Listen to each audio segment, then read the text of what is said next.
A linguist stranded on a twilight planet thinks he's being stalked by a hallucination until the ghost saves his life and reveals he's been unknowingly downloading the last memories of an extinct civilization while cosmic hunters close in. The sky of Kepler 442b never changed. It was always the same deep crimson twilight, like the sun was trapped forever in the moment before sunset. For the first few days, Ellis thought it was beautiful.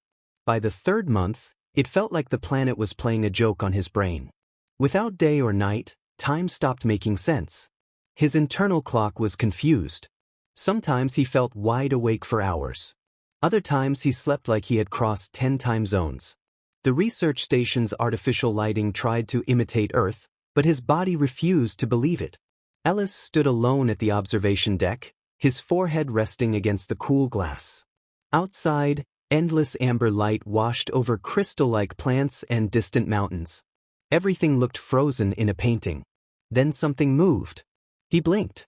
There, near the edge of the forest, a shadow slipped behind the shining vegetation. Ellis narrowed his eyes. "Not again," he muttered. For 3 weeks, he had been seeing her. Always far away. Always watching. The figure stood half-hidden between the crystal trees. So unnatural in how perfectly motionless she was. His heartbeat quickened. He leaned closer to the glass. The figure shifted. Just slightly. And then, like smoke dissolving in air. Ellis exhaled sharply. His reflection stared back at him in the glass. "Great," he said quietly. "Now I'm being haunted by my own imagination." His communicator chirped in his ear. "Ellis," Dr. Yuki Tanaka's voice burst through, bright and energetic. "Please tell me you're not staring into space again." "I'm conducting important observational research," he replied. "You're staring out a window." "Same thing." Yuki sighed. "Lab 3. The translation system is losing its mind." Ellis gave the forest one last glance. Nothing moved. He turned away. Lab 3 buzzed with energy. Holographic symbols floated in the air like glowing insects. Alien glyphs rotated slowly, casting shifting light across the room. Yuki stood in front of the display, hands moving quickly. "Look at this," she said. "The system translates this as Star Walker, Ghostbound, and Carrier of Empty Light. That's either poetry or nonsense." Ellis stepped closer.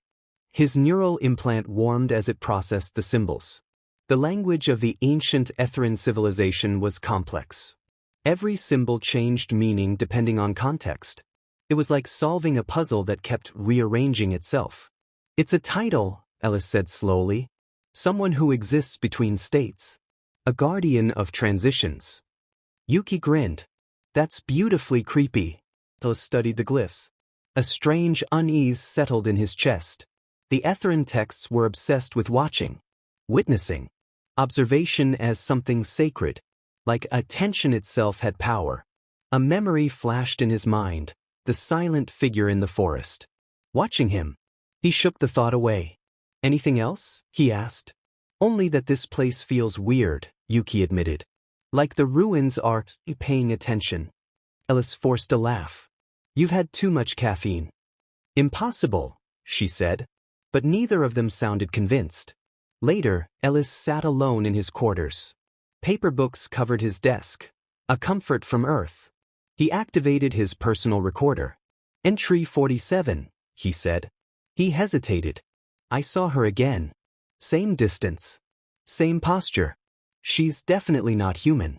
Her ears curved upward. And she disappears every time I try to get closer." He rubbed his temples. "I'm either experiencing first contact, or I need a vacation." He ended the recording and opened his sighting log. Dates. Locations. He mapped them. His breath caught. Every sighting formed a circle, centered on him. "She's following me," he whispered. A chill crept up his spine. Outside, the twilight glow filled the room. He looked toward the window. For a moment, nothing happened. She stood there. Closer than ever, just beyond the glass. Amber eyes locked onto his. Ellis froze. She didn't blink, didn't move, didn't breathe. His heart pounded loud in his ears. Slowly, he raised a hand and waved. "Hi," he said weakly. The figure tilted her head. A small, curious motion. Then she vanished. No flash. No sound. Just gone. Ellis stared at the empty landscape. His pulse refused to slow. "She's real," he whispered. And somehow, that was more terrifying than the alternative. That night, sleep came in fragments. Dreams filled with alien symbols and silent watchers. He woke with the sensation of being observed. Not threatened. Measured. As if something ancient was deciding whether he was worth understanding. Morning, or what passed for it, arrived without sunlight. Ellis dressed quickly. He needed proof. He volunteered to inspect the ruins alone. The Etherin structures rose from the ground like frozen waves. Their surfaces shimmered faintly in the eternal twilight. He pretended to examine the carvings. Then he counted. At 27. She appeared. Standing openly this time. No hiding. Her clothing shimmered like liquid glass. Her upward curving ears caught the red light. Her amber eyes studied him with calm intensity. Ellis swallowed. "Okay," he said. "So, you're definitely real." No response. He took a careful step forward. She didn't disappear. Encouraged, he smiled nervously. "My name is Ellis. You've been following me for 3 weeks. That's commitment." Her gaze softened slightly. He could swear he saw curiosity there. "You don't talk much, do you?" he continued. Strong, silent type. "I respect that." Silence. Wind whispered through crystal trees. But she stayed. Watching. Waiting. And for the first time since arriving on Kepler 442b, Ellis didn't feel alone. Ellis did not run. Every survival instinct told him to step back, to call the team, to pretend none of this was happening. But the woman stood calmly in the ruins, watching him with patient curiosity. She felt less like a threat and more like a question waiting to be answered. The crimson twilight painted her in warm light. Up close, he noticed details he had never seen from a distance. Her clothes shimmered softly, like thin glass catching sunlight. Faint patterns moved beneath her skin, glowing and fading like distant stars. She was real. His voice came out dry. "You've been following me for weeks," he said. "You could at least say hello." For a long moment, nothing happened. Then the air around them vibrated. The sound did not reach his ears. Instead, it appeared directly inside his mind, gentle, clear, and impossible. "Hello, Keeper." Ellis stumbled back a step. "Okay," he breathed. "That's new." The woman tilted her head slightly, studying his reaction. Her expression was calm, but her eyes carried a deep sadness. "You hear me," the voice said again. The bridge is working." "Bridge?" Ellis repeated. "I don't remember signing up to be a bridge." She stepped closer. This time he didn't flinch. The temperature around her felt warmer, charged with quiet energy. She raised her hand slowly, giving him time to react.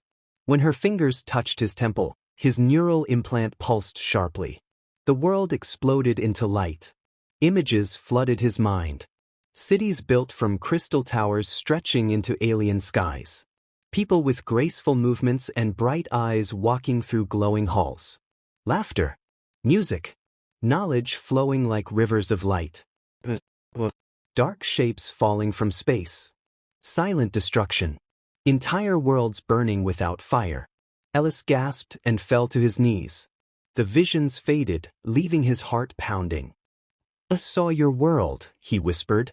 She nodded. "My people," her voice echoed inside him. "The Etherin. One of them? I am Leary Silence. Last daughter of a dying civilization." The words carried weight. Loneliness. Thousands of years pressed into a single sentence. Ellis sat back against a carved stone pillar, trying to breathe. "You're telling me your entire civilization is gone?" Leary's gaze lowered. "We stored our knowledge in these ruins. Language became memory. Memory became survival. When you studied our symbols, you began downloading our history." Ellis instinctively touched the implant behind his ear. "That explains the headaches." A flicker of amusement crossed her face. "You carry our final archive." That makes you the keeper. I didn't ask for that title, he muttered. No keeper ever does. Before he could respond, his communicator burst to life. Alice. Yuki's voice shouted. Where are you? We just detected a massive energy spike near your location. Ellis glanced at Leary. I'm conducting field research, he said weakly. Field research doesn't trigger orbital alarms. Yuki snapped. Something just appeared above the planet. Leary stiffened. Her glowing patterns brightened. They found us. Ellis felt cold. Who found us? Her voice trembled slightly. The hunters. The name alone carried fear. They erased my people, she continued. They destroy any civilization that grows beyond physical limits. Ellis stared at her. You're serious? The ground beneath them hummed. Ancient glyphs along the ruins lit up, reacting to Leary's presence. The air filled with low vibrations, like distant thunder. Above, the sky flickered. Even through the endless twilight, Ellis could see a dark shape forming in orbit, vast and silent. His communicator crackled with panicked voices. All teams returned to base. Weapons online. What is that thing? Leary turned to him. The archive must finish transferring, she said. Now. Ellis blinked. That sounds urgent in a way I don't appreciate. If they reach the ruins before the transfer completes, everything my people left behind will be lost. He hesitated. Knowledge from an extinct civilization. Cosmic hunters overhead. No pressure. What happens to you? He asked quietly. Leary met his gaze. The transfer will change me. I will no longer exist entirely in physical form. Part of me will remain bound to you. That sounds permanent. It is. Ellis laughed nervously. This escalated quickly. The ruins pulsed brighter. The sky darkened. The hunters were moving closer. He looked at Leary, ancient, lonely, and still willing to trust a stranger with the future of her people. 3 months ago, his biggest worry had been research deadlines. Now the fate of civilizations rested in his hands. He exhaled slowly. Okay, he said. We finish the transfer. Relief flashed in her eyes. They stepped into the center of the chamber. Leary placed her hands against a glowing pillar. Ellis pressed his palm beside hers. Energy surged through him. Symbols streamed into his mind. Physics beyond human understanding, memories of lost worlds, voices echoing across time. It hurt. It was beautiful. He felt Leary's presence shifting, stretching like light through water. Stay with me, her voice whispered. I'm not going anywhere, he gasped. The chamber roared with power. Above them, the hunter ship loomed. Seconds stretched into eternity. Silence. The light faded. Ellis collapsed to one knee, breathing hard. Leary stood before him, flickering between solid and translucent, her form shimmering like heat haze. You're still here, he said.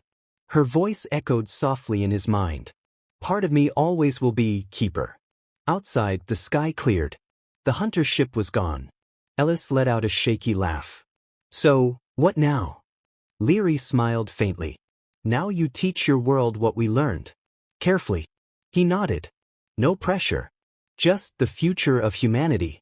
And a ghost bound to his side. Honestly? He'd handled worse Mondays.